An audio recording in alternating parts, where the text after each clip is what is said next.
Good afternoon. This is Kris Almskog with PWGC, here for the second installment of the Environmental Echo podcast. We're here with Mr. Toby Carlson of the Carlson Corp, Town Line Rail. This is part B. We're just going to continue our conversation from before and see where it leads. So, Toby. Yes. When you're not using AI and dealing with Long Island's waste to recycling problems, what do you do for fun? You a traveler? I have 4 beautiful children. Okay. Thanks, babe. I have 4 wonderful children that oh man, apples Keep in you my busy? eyes. Yeah, they keep me busy, and I live in Northport, and I love the town. It's a beautiful town. And I love the water, and you know, water is such a big thing, right? I have to say that I'm a water person.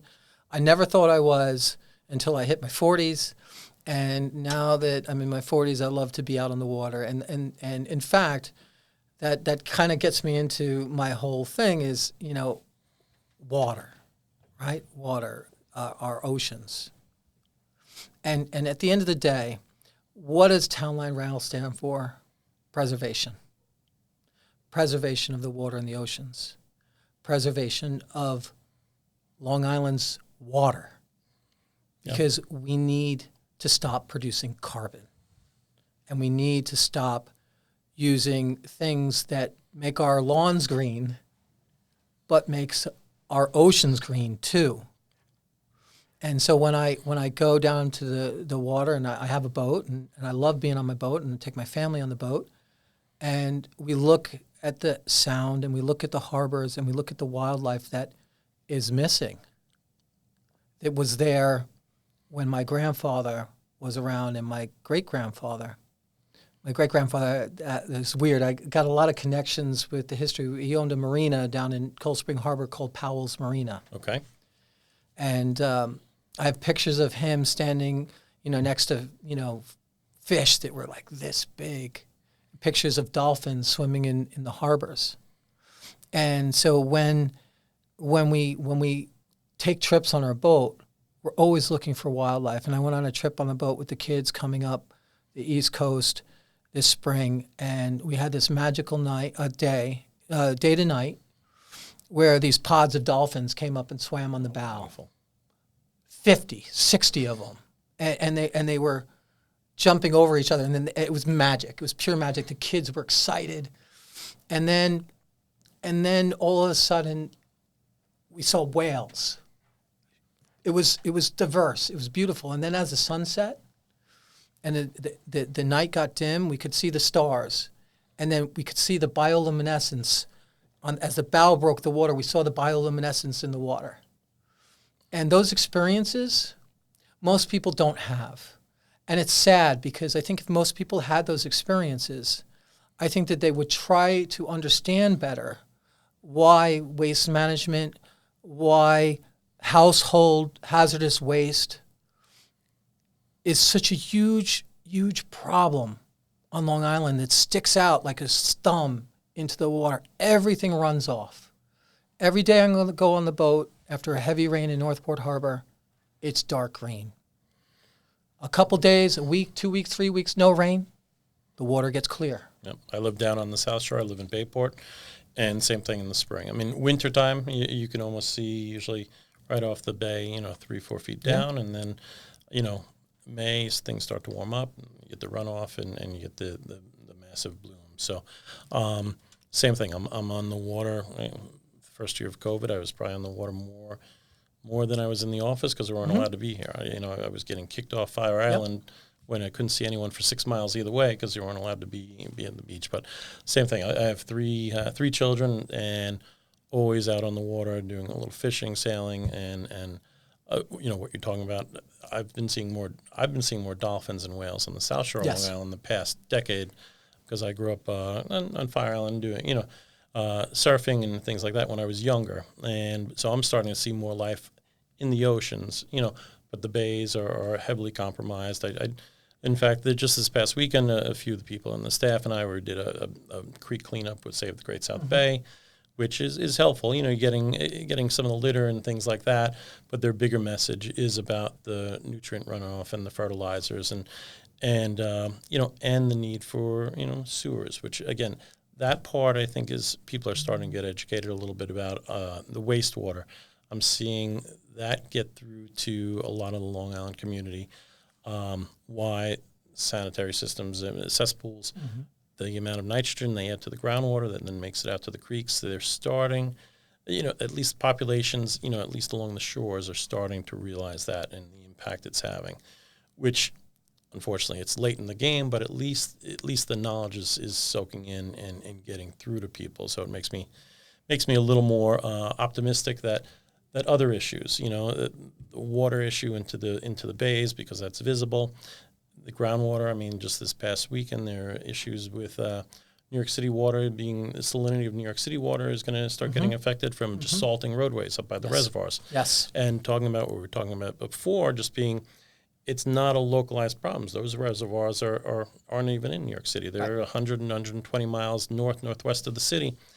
And so that community now is going to be impacted, so it is a larger ecosystem that needs to be looked at when these decisions are being made. And who is it, if a rural community salts their roads up in the Catskills, how is that going to affect, overall New York City? So these things, it does have an effect. Every action. It's a ripple effect. It is. And we're making ripples all the time that we're not counting the consequences for.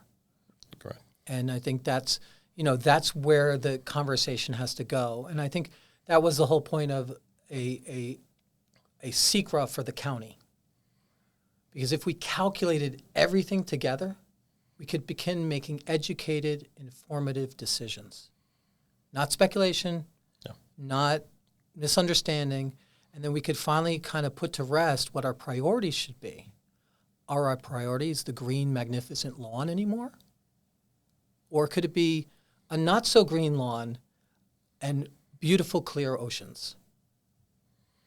Right? That produce fish, that produce clams, oysters, that give livelihood for the region. And quite frankly, it was probably about 7-8 years ago where I didn't even want my kids swimming in the Great South Bay anymore come summertime. 100%. It hit a stage where they'd come out, they'd get itchy, they'd have rashes, and I'm like, oh, this is not the island I grew up on and was able to enjoy at the same level.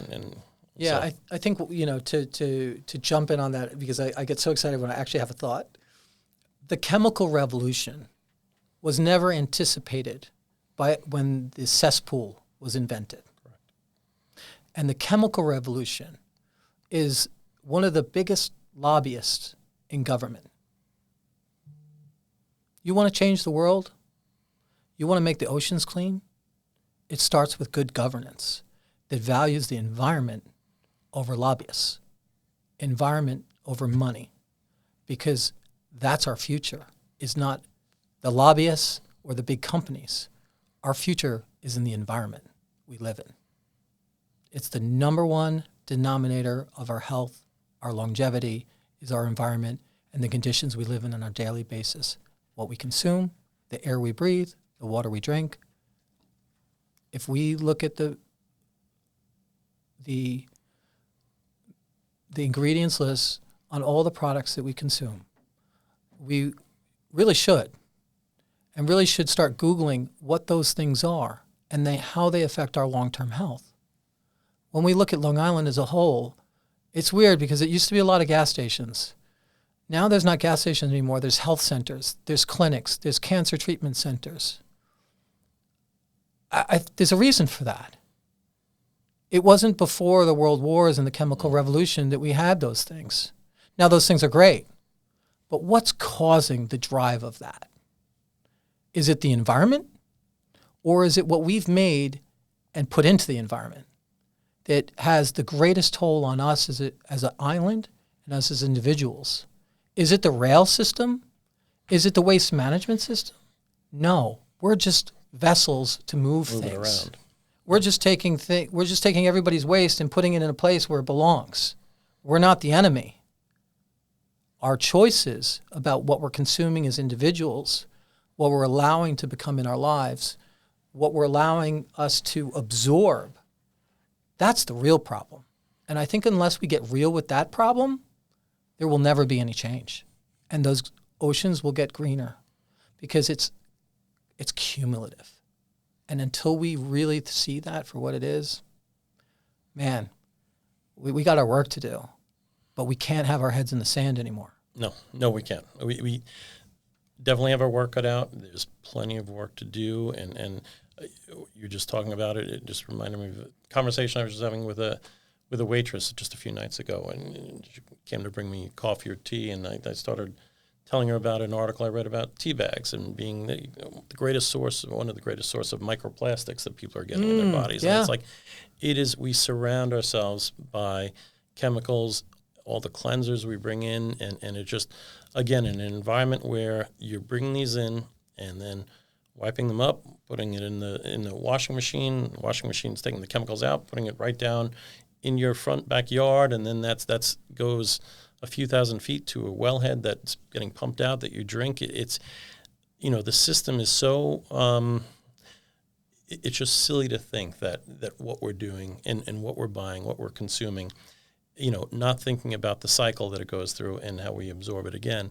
It's very silly and us being, wanting to keep our heads in the sand as a society. So that is something that does need, we need to get in front of and really kind of think about those choices that we as a community, as a society are making and what we're introducing to our children, early on. But I see the changes, there are more healthcare facilities, there are less farms, and things of that nature. And then even then I get involved with regulations that regulate water and soil, Meanwhile, people can't bring certain soils to their yard if there are certain chemicals, but you can go to the store and buy gallons of these chemicals to just, to do whatever you want with on your property. Bang. But if it's teeny bits of it in the soil, then it's not allowed. And it's just like, I'm not against the regulations we have, but they're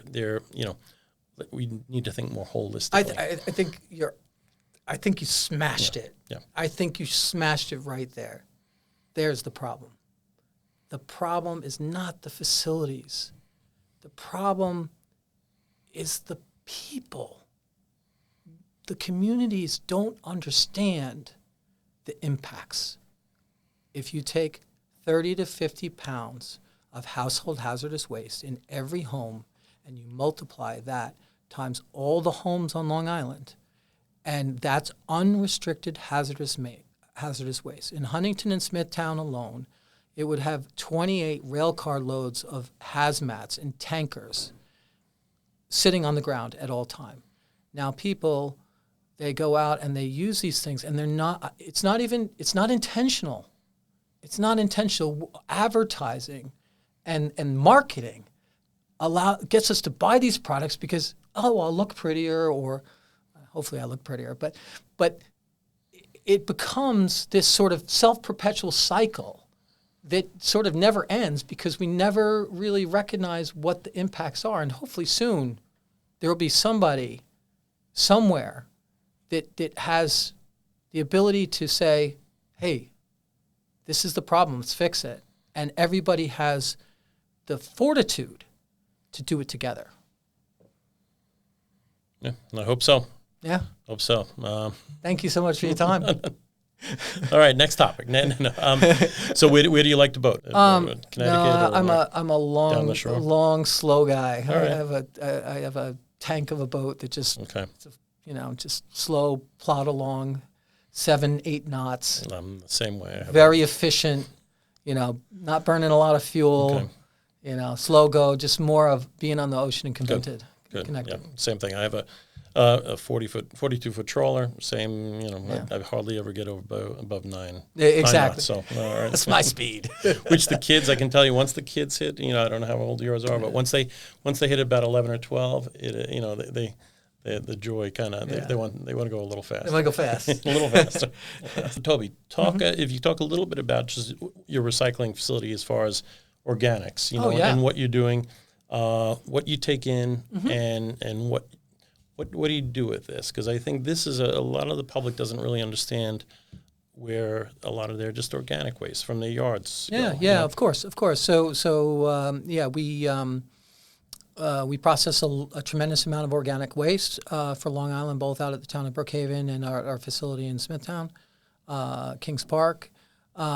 We take in vegetative debris. When you collect your leaves on your lawns, that all gets bagged. In fact, that's a great thing to talk about. Let's talk about bagged yard waste. And the issue, what we create when we bag it in plastic bags. Big problem. And another issue that's political. Everybody likes to throw out their leaves. Everybody needs a place to go. We stick them in these black garbage bags, and then they go to a recycling facility like ours, and we try our best to get all the plastics out. But you can't get it all.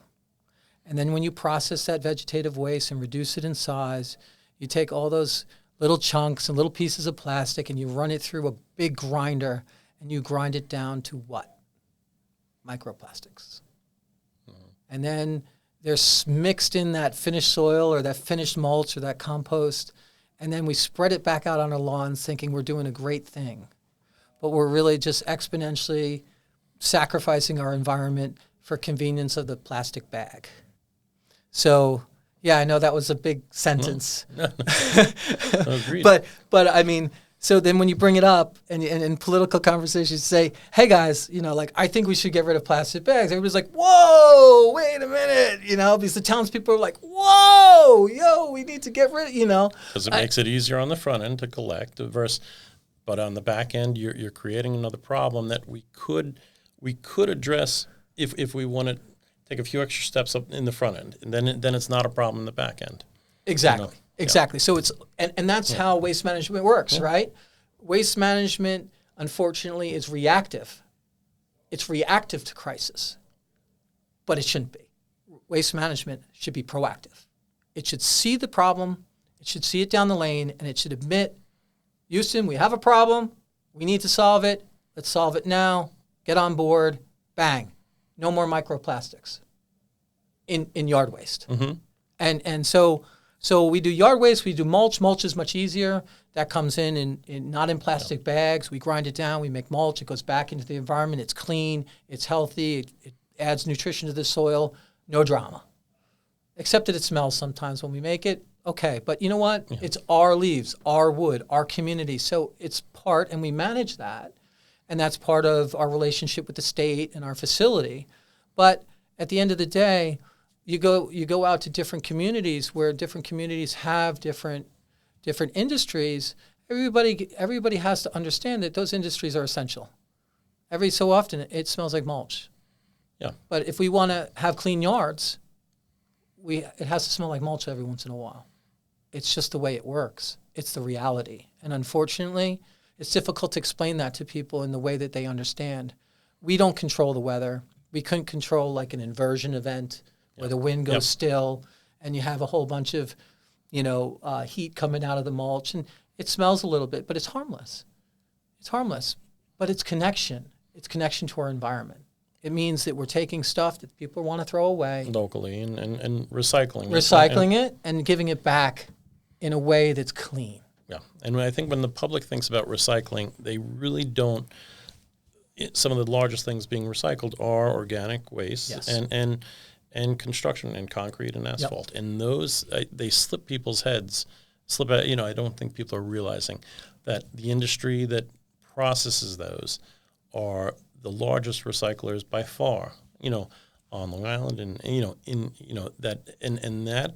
that need, that's the need for those recycling is so tremendous to kind of, again, reduce room in landfills, and also to take a product that is not, can be reused. A concrete from an old sidewalk or an old building has plenty of life left in it. It just, you need to sometimes take it to a facility, crush it, put it the right size, blend it, and then it can be used under a slab for so many uses that are beneficial, that reduce the need to go and get additional virgin aggregates. And so I think the industry, one of my opinions, is the industry doesn't get enough credit for the amount of recycling, and that's partially a branding thing. But it's a shame that one of the things that the public, they should look into things like that, and understand where, like you're saying, their own leaves, they might go be picked up by a truck, drive around a little bit, end up a few miles away. And so, a few days a year when they do smell that odor, that's their own, that's from their own, making, part of it. And so, yes, getting it once in a while, is not a horrible thing, like you said. It's only natural, and we all have bathrooms in our house. So Yes, we do. if we leave the door every once in a while, we leave the door open in the bathroom, and guess what? You smell it.